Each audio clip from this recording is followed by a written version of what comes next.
네, 그럼 찾으신 줄 알고 한 절씩 교독하도록 하겠습니다. 그들이 실로에서 먹고 마신 후에 한나가 일어나니 그때 제사장 엘리는 여호와의 전 문설주 곁 의자에 앉아 있었더라.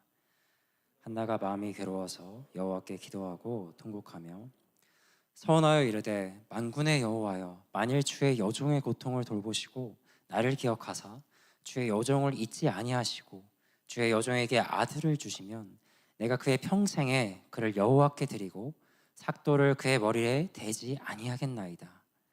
그가 여호와 앞에 오래 기도하는 동안에 엘리가 그의 입을 주목한즉 한나가 속으로 말하매 입술만 움직이고 음성은 들리지 아니하므로 엘리는 그가 취한 줄로 생각한지라. 엘리가 그에게 이르되 내가 언제까지 취하여 있겠느냐, 포도주를 끊으라 하니 한나가 대답하여 이르되 내 주여 그렇지 아니하니이다. 나는 마음이 슬픈 여자라. 포도주나 독주를 마신 것이 아니요 여호와 앞에 내 심정을 통한 것뿐이오니 당신의 여종을 악한 여자로 여기지 마옵소서. 내가 지금까지 말한 것은 나의 원통함과 격분됨이 많기 때문이다 하는지라. 엘리가 대답하여 이르되 평안히 가라. 이스라엘의 하나님이 내가 기도하여 구한 것을 허락하시기를 원하노라 하니. 함께 읽겠습니다.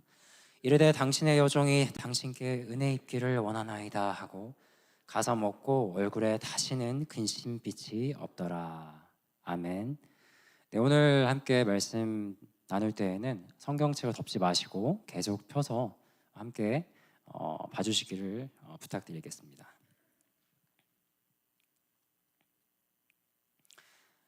계속 우리가 큐티로 사무엘서 말씀을 묵상하고 있습니다. 그렇죠? 그래서 여기 계신 우리 모든 성도님들이 큐티를 열심히 하시는 것을 제가 알기 때문에 이 한나의 지금 상황이 어떠한지, 한나가 지금 또 어떤 심정으로 이러한 모습들이 묘사되고 있는지를 잘 아실 거라고 믿습니다. 대략적으로 잘 아시죠? 그렇지만 대략적으로 아는 것과 말씀을 짚어가며 명확히 넘어가는 것에는 차이가 있는 줄로 믿습니다. 그래서 지금 펴놓은 성경책에서 오늘 구절을 시작하기 이전에 1절 말씀을 잠시 보도록 하겠습니다. 1절에 보면 에브라임 산지 라마다임 소빔에 에브라임 사람 엘가나라는 사람이 있었으니 그는 여로함의 아들이요 엘리후의 손자요 도후의 증손이요 숲의 현손이더라. 이렇게 시작하고 있죠. 이 엘가나라는 사람의 집안이 상당히 유력하고 꽤 혈통이 있으며 성경이 이렇게까지 4대에 걸쳐서 언급하고 있는 것은 또 중요한 의미가 있다는 것을 우리가 알 수 있습니다. 상당히 가문이 괜찮은 그런 집안이죠. 그런데 이런 괜찮은 가문임에도 불구하고 이 가문은 사실상 미래를 볼 수 없는 상황이었어요. 잘 아시겠지만 한나가 아이를 잉태할 수 없었기 때문이죠. 그래서 2절을 보면 그에게 두 아내가 있었으니 한 사람의 이름은 한나요 한 사람의 이름은 분인나라. 잠깐 여기서 끊죠. 먼저 한나라는 아내가 있고 첫째 아내겠죠. 그리고 둘째 아내로 분인나라는 아내가 있었다고 합니다. 한나가 임신을 못하니까 아마도 둘째 아내를 얻은 것으로 짐작할 수 있는데요. 이어지는 구절을 보면 분인나에게는 자식이 있고 한나에게는 자식이 없었더라. 처음에는 아내의 순번대로 한나, 분인나 얘기를 했는데 여기서 어떻게 됩니까? 역전이 되죠. 자식이 있는 분인나부터 언급을 하고 있습니다. 당시에 여인이 잉태를 하지 못한다는 것은 굉장한 수치였고 그 여인이 처한 그 집안에서의 그 여인의 위치가 어떠한지를 역력히 보여주는 상황, 시대 상황인데 오늘 이 한 구절만 보더라도 한나가 어떠한 상황에 있는지 우리가 충분히 짐작해서 아실 수 있을 것입니다. 여기서 끝났으면 좋았겠지만 아시죠? 분인나가 계속 한나를 심히 격분시켰다고 6절에 나오고요. 또 7절에는 매년 그 여호와께 이 제사드리고 예배드리러 올라갈 그때마다 또 격분시켰다라고 나오는 것을 우리가 보죠. 이것이 바로 한나가 처한 상황입니다. 크게 장황하게 무엇을 말씀드리지 않다 하더라도 한나가 처한 지금 이 상황과 그 마음의 심정이 어떠했을지는 충분히 미뤄 짐작하실 수 있을 것입니다. 그 상황에서 오늘 9절이 시작합니다. 9절에 보면 그들이 실로에서 먹고 마신 후에 이렇게 시작하고 있습니다. 실로는 앞에 7절에서는 여호와의 집이라고 묘사되죠. 여호와의 장막이 있던 정말 예배드리는 곳이었습니다. 보통 사람들은 이렇게 예배드리러 가는, 그리고 예배당에 와서 정말 예배드리고 났을 때 그 모든 그 모습들은요, 참 기쁨과 평안을 누리곤 합니다. 그죠? 쉼과 위로가 있는 곳, 하나님의 집, 우리 여호와의 집, 그곳에 가서 예배드리고 참 평안을 얻는 것이 당연하죠.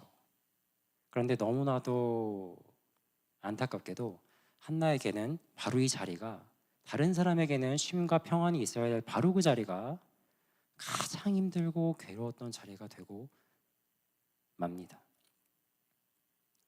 여기서 실로에서 먹고 마신 후에라고 써 있는데, 보통은 제사 드리러 가서 그 제사 음식을 같이 먹을 수는 없습니다. 그런데 단 한 제사는 제사 드린 사람이 그 제물을 여호와 앞에서 제사장과 함께 더불어 가족들과 함께 먹고 마실 수가 있는데, 그것이 화목제였어요.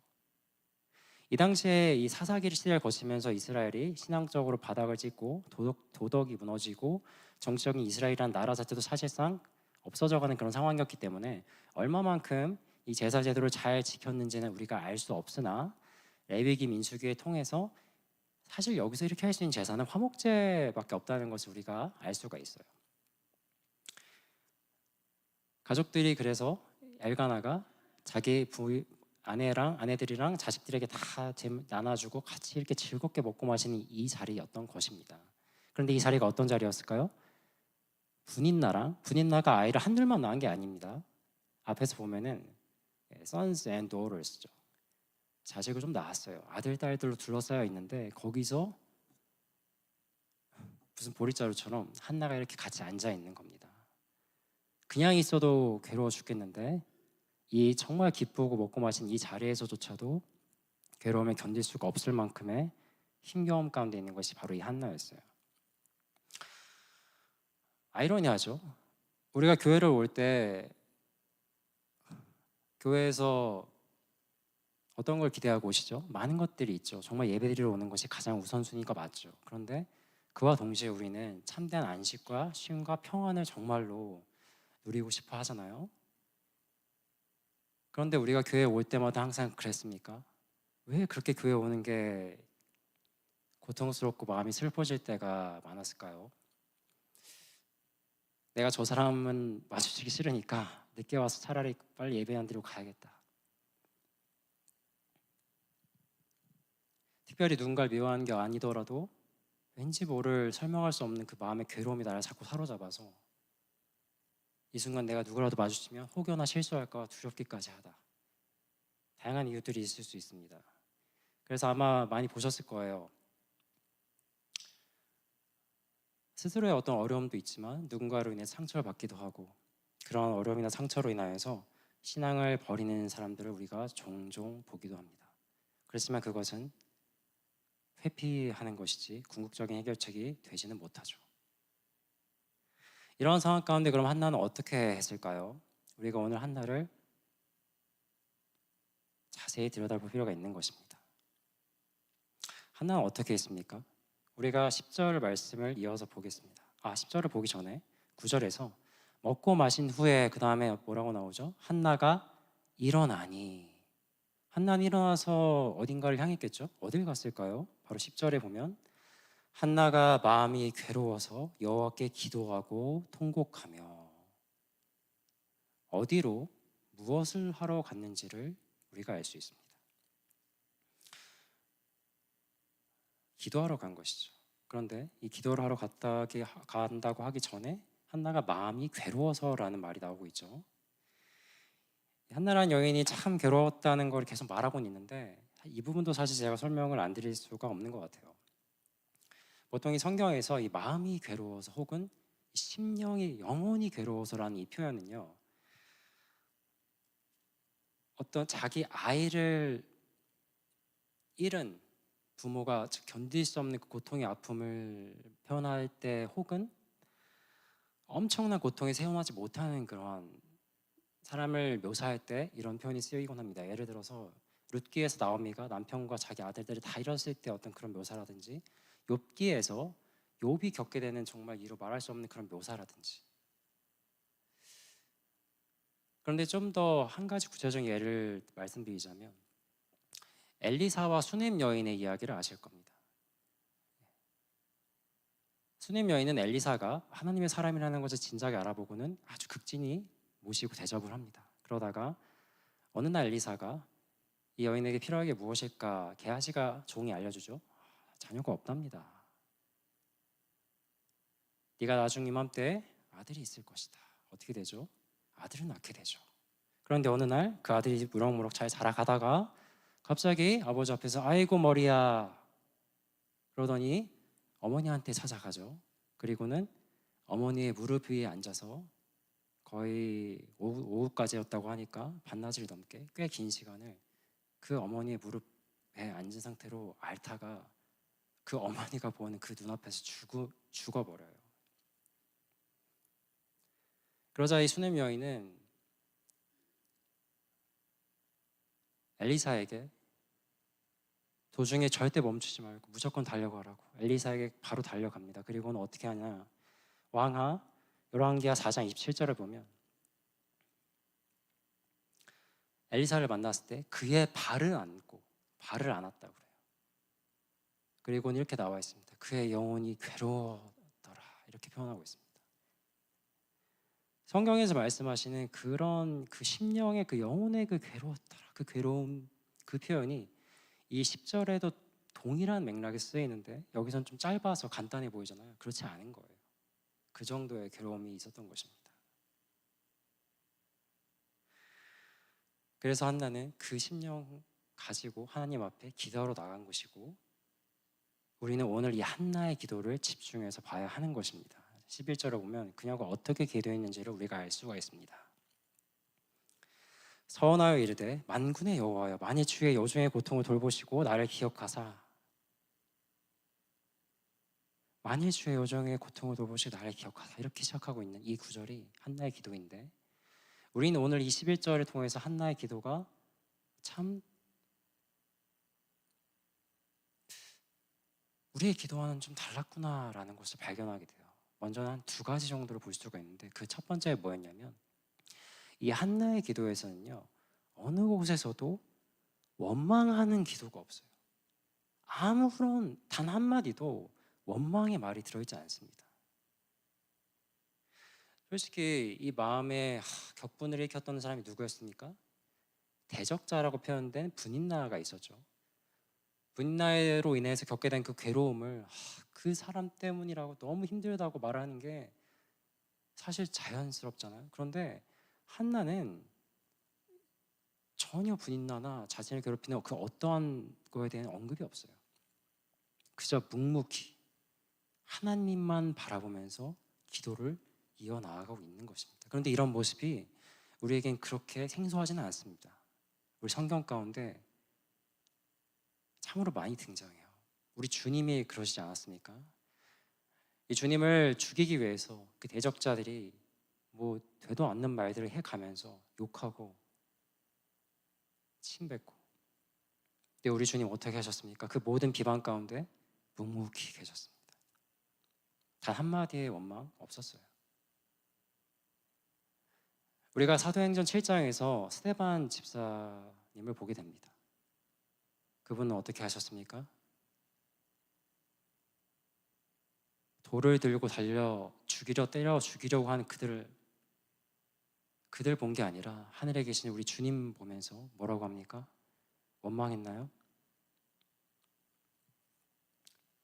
7장 60절에 사도행전 7장 60절에 저들의 죄를 저들이 하는 일을 자신들이 모르니까 그들에게 이 죄를 돌리지 마옵소서 이렇게 말하고 잔이라 이렇게 이어지는 것을 우리가 기억할 수 있습니다.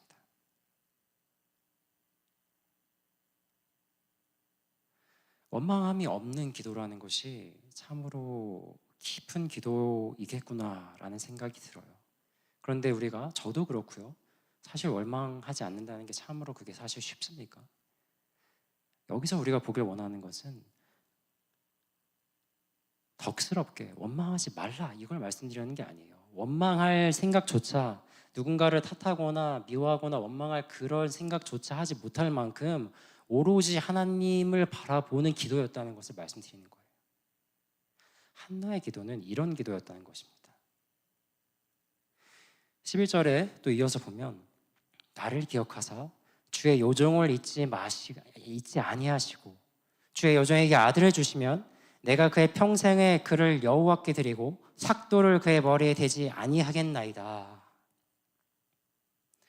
우리가 여기서 두 번째로 볼 수 있는 한나의 기도의 특징은 참으로 온전한 헌신이 담겨있는 기도였다는 겁니다. 여기서 나실인에 대한 소원을 한나가 이야기하고 있죠. 근데 여기서 뭐라고 하냐면 그의 평생을 그냥 내가 가진 것 중에 한 어떤 일시적인 무엇을 드리는 게 아니라 내가 가진 것 중에 어떤 일부의 무엇을 하는 것이 아니라 평생을 온전히 다 쏟아드리겠습니다 라는 헌신의 기도였다는 거예요. 이게 왜 중요하냐면 나실인은요, 이 나실인 서원이라는 것은 일정한 기간을 두고 나실인이 되기를 서원하는 구도로 되어 있습니다.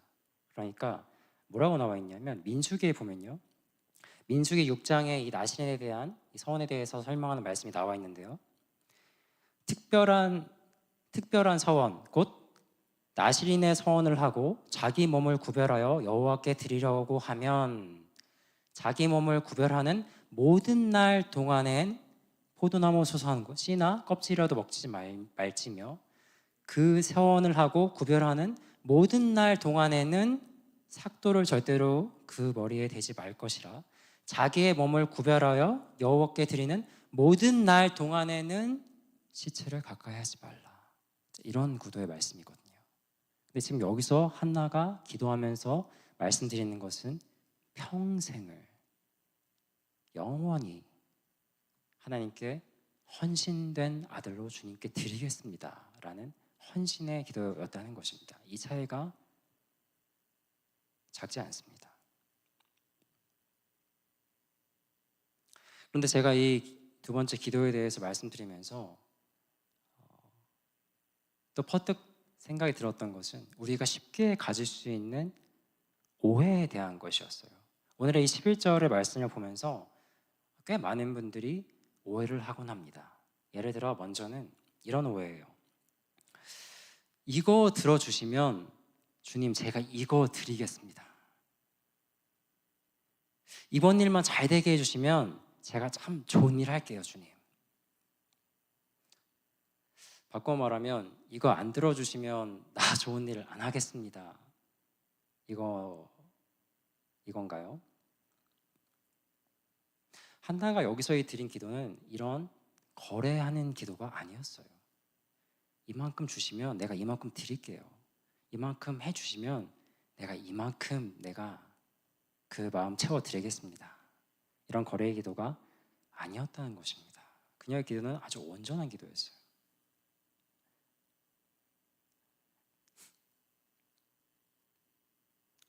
그리고 여러분이 가실 일이 있을 수 있겠죠. 그렇지만 혹여라도 신학교에 가시게 되면 부모님이 서원해서 오신 그런 신학생 분들도 간혹 계십니다. 생각보다 많고 예전에 우리 담임 목사님도 한번 얘기해 주셨었죠. 이 기도를 오해하는 또 한 가지 케이스는 그런 거예요. 그러니까 하나님께 드린다, 바친다 이것 때문에 내 아들 신학교 보내서 목사시켜야지 이런 오해를 많이도 가지기도 하는 거예요. 그런데 한나가 지금 여기서 드린 이 기도는 그런 기도가 아닙니다. 한나는 여기서 분명하게 나실인 서원에 대한 자신에게 아들을 주시면 그 아들을 주님께 드리겠다라고 하는 이 기도인데, 나실인은 무엇이냐면 세상과 구별되어서 거룩하게 살아갈 사람으로 하는 거예요.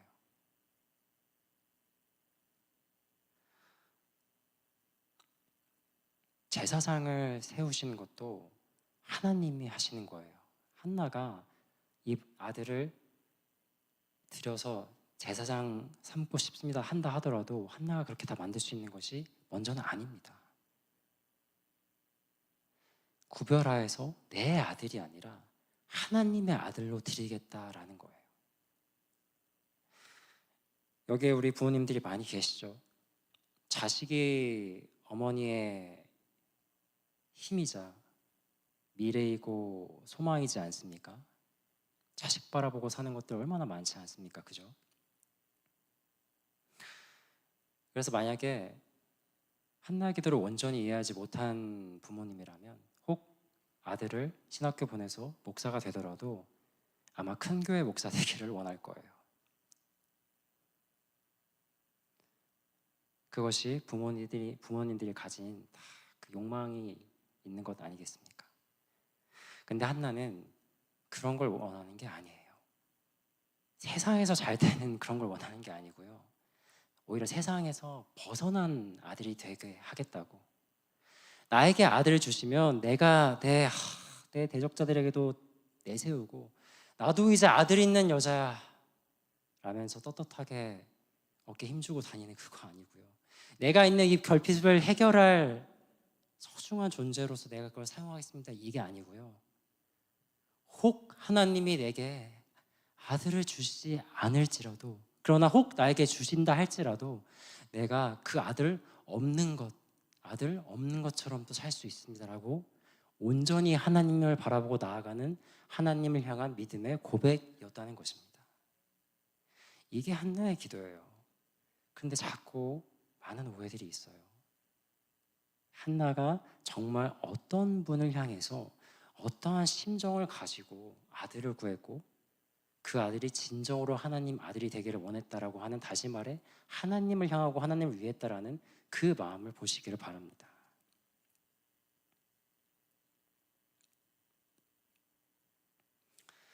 그래서 이 이어지는 우리 본문들을 보면 12절에 이제 그래서 한나가 여호와 앞에서 오랜 시간 동안 이 여호와 앞에서 기도했다라는 이 표현도 참 중요한 표현이에요. 오랜 시간 동안 그렇게 기도하면서 나아갈 때 엘리가 나오죠.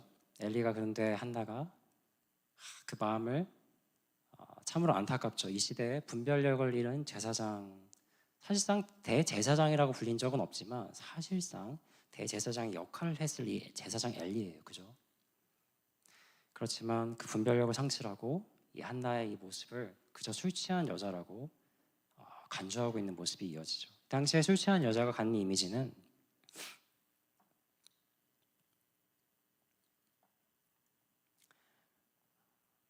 아주 형편없는 여자, 아주 천하고 전혀 상종하지 못할 그런 여성의 이미지가 있었습니다. 그래서 엘리가 한나에게 술 취하지 말고 포도주 끊으라 이렇게 얘기하죠.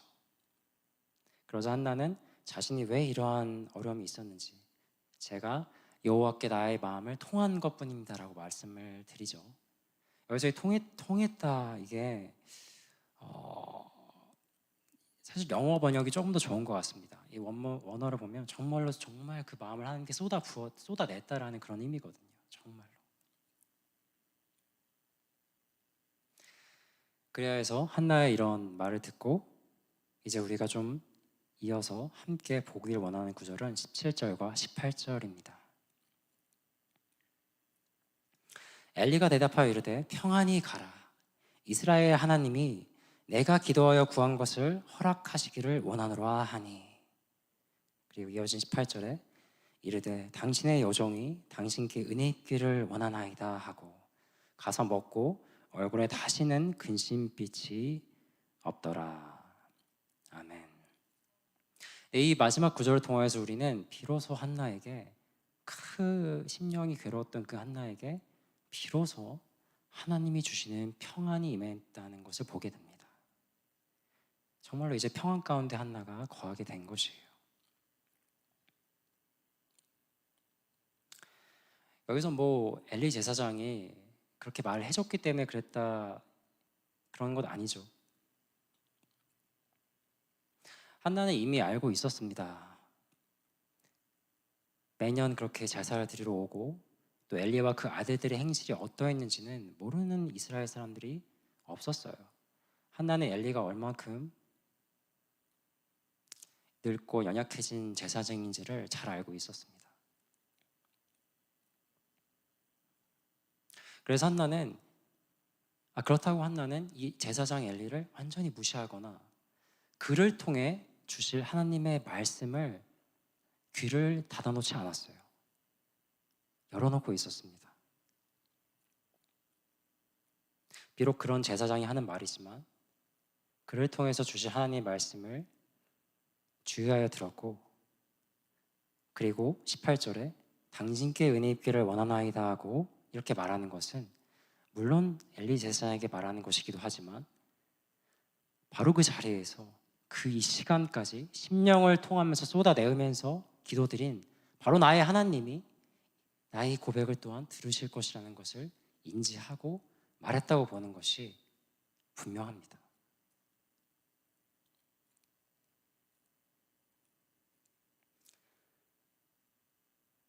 그래서 한나를 보면 참으로 놀라워요.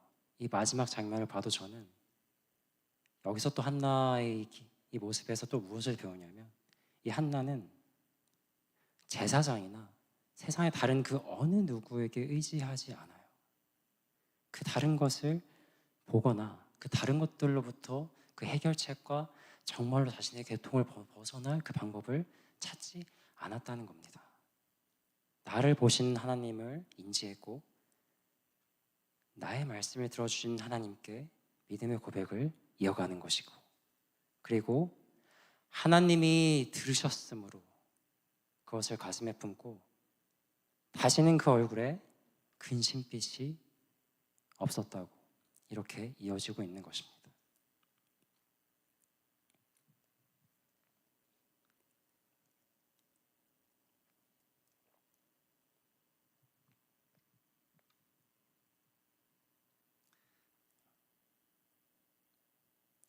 제가 아는 한 어른이 계신데 70 가까이 되신 어른이시죠. 이제 그 어른 사시던 그 당시는 얼마나 그 아들 귀합니까, 그죠? 아들 꼭 낳아야 되고. 이분이 이제 시집을 가셔서 이제 시집살이도 많이 하시고 이렇게 사시다가 아이를 갖게 되었습니다. 온 이제 집안이 얼마나 또 기뻐하였겠습니까? 그렇게 낳았는데 딸을 낳았어요. 네. 그래도 첫째니까 그래 수고했다. 그래도 첫 아이니까 이름도 이제 어디 가서 지어주시고 시부모님이. 그리고 한두 해 지나가지고 이제 또 임신을 한 거죠. 이번엔 잘하자. 그래가지고 낳았는데 또 딸이었습니다. 이번에는 오지도 않으시고 이름도 지어주지 않으셨던 거죠. 그래서 두 부부가 그냥 서로가 이제 첫째 아이의 이름을 조금 빌려와가지고 이름을 지어준 거죠. 그리고 또 뭐 한 해 이렇게 지나가지고 또 임신을 하게 되었습니다. 사실 이게 막 잘 와닿진 않아요. 저는 뭐 젊죠. 네. 제가 베들레헴교회에서 젊죠, 그죠? 그리고 우리 부모님들 세대, 이 연세 있으신 이런 분들의 세대를 얼마나 제가 공감하겠습니까? 그렇지만 그 아들을 낳지 못하는 그 심정이 엄청 낯섰더라고요. 오죽했으면 이제 이 분의 친정 엄마가 이제 아직 교회를 아직 다니시기 전이었는데 막 이번에는 과연 아들인가 딸인가 막 그 점도 보시고, 근데 어딜 가든 다 딸이라고 또 하는 거죠 이제. 그러다가 이제 너무 힘드니까 이제 그냥 의사 선생님한테 가서 제발 좀 알려달라. 그 의사 선생님이 곤란해하시다가 그냥 분홍색 옷 준비하십시오 이렇게 얘기를 하고. 그 당시는 또 한국이 그 당시가 또 낙태가 또 어렵지 않았다고 합니다. 참 이게 그런 시대였는데 참 괴로운데 하여튼 그 모든 과정 가운데 그 옆집에 아주 신실한 우리 권사님 한 분이 사셨다고 해요. 권사님 이분은 한 번도 교회에 문턱조차 가본 적도 없고 하나님에 대해서 들어본 적도 없는데 그래도 참 그 좋은 이웃이 가끔 오셔가지고 벨 누르고 오셔서 그 딸인지 아들인지 알 수 없지만 좀 제가 좀 기도 좀 해드리면 좋지 않을까요? 기도 좀 해드려도 될까요? 이렇게 하셨다고 해요. 그래서 배에 손을 얹고 그렇게 기도를 받으시는데 계속해서 날이 갈수록 기도를 받고 그렇게 나아갈수록 그렇게 마음이 평안해졌다고 합니다. 아들이든 딸이든 거기서 자유로워졌다고 하셔요. 네, 이것은 사랑하는 저희 어머니의 이야기입니다. 그리고 제가 그렇게 이 세상의 빛을 보게 되었죠.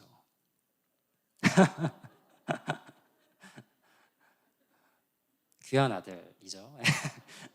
그런데 이 이야기가 신기하십니까? 죄송하지만 이 이야기는 전혀 신기하지 않아요. 아무런 특별할 것도 없는 이야기입니다. 왜죠? 애초에 우리가 온전히 의지할 곳이 애초에 한 분뿐이지 않았습니까? 애초에. 왜 자꾸 다른 데서 답을 얻으려고 하시죠? 왜 다른 데서 해결책을 찾으려고 하십니까?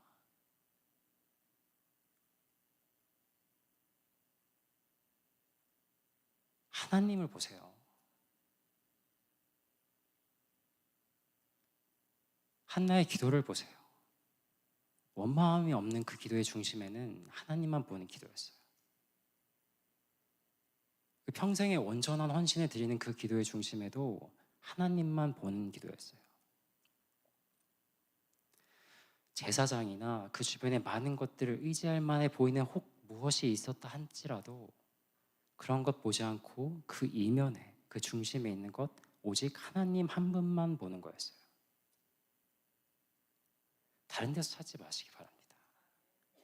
하나님 한 분만 나아가시고 하나님 한 분만 보시고 오늘 이 자리에서 그분께만 온전한 기도를 올려드리는 저와 여러분 되시기를 주님의 이름으로 축원드립니다. 자, 이제 함께 우리 눈 감고 불 꺼주시면 감사하겠고요. 기도하겠습니다.